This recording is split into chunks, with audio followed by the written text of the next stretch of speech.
wabarakatuh. Jumpa lagi dengan kita channel Sarjana Indonesia, channelnya Rakyat Cerdas Indonesia.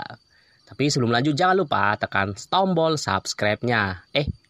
Kalau cocok sih, kalau nggak cocok nggak usah subscribe, nggak apa-apa. Tapi kalau cocok please subscribe deh. Oke, kita akan bahas negara yang pernah menjajah negara kita, yaitu negara Jepang.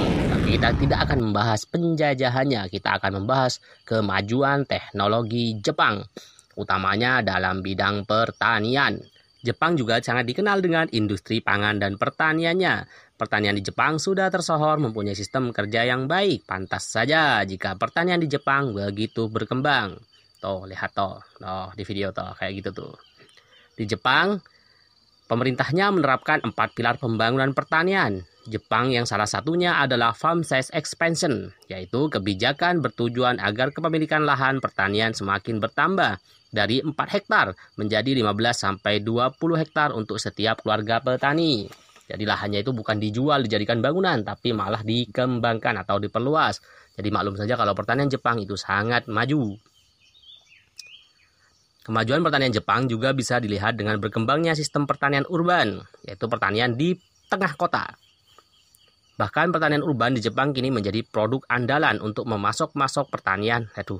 Bahkan pertanian urban di Jepang kini menjadi andalan untuk memasok produk-produk pertanian yang segar, sehat, dan cepat.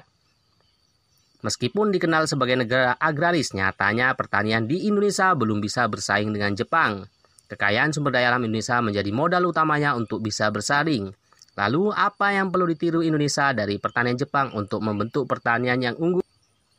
1. Di Jepang, pertanian benar-benar diperhatikan oleh pemerintah. Tata niaga pertanian Jepang telah diatur sedemikian rupa. Salah satunya adalah masalah tumbuhan yang ditanam petani.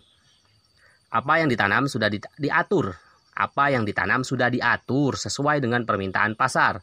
Tak ada petani yang ngeyel ingin bertani sesuka mereka. Jadi nggak ada ceritanya petani sana kebingungan menjual produk pertanian seperti di Indonesia. Harga produk pertanian yang terkontrol. Tak hanya masalah apa yang ditanam, pemerintah juga turut campur tangan terhadap harga produk pertanian. Pengaturan itu dilakukan oleh bagian pemerintah semacam dinas pertanian lah kalau di Indonesia. Kebanyakan hasil pertanian dibeli oleh pemerintah sehingga pemerintah bisa mengendalikan harga yang layak. Meski begitu, ada juga pihak swasta yang membeli hasil pertanian di sana, tapi pihak swasta tidak akan membeli hasil pertanian di bawah harga pemerintah, pasti di atasnya. Dengan begitu, tak ada istilah petani dirugikan karena dipermainkan oleh tengkulak. Yang selanjutnya, lahan pertanian yang dimiliki tiap petani luas. Jangan bayangkan lahan pertanian di Jepang seperti Indonesia yang tiap petani hanya memiliki sepetak atau 2 petak sawah. Di Jepang, seorang petani bisa memegang 7-10 hektar sawah. Sawah yang dimiliki satu keluarga di Jepang diwariskan dengan cara tidak dibagi-bagi. Seperti yang terjadi di Indonesia, setiap keluarga hanya ada satu anak yang akan mewarisi lahan pertanian. Anak-anak yang benar ingin menjadi petani yang akan dipilih.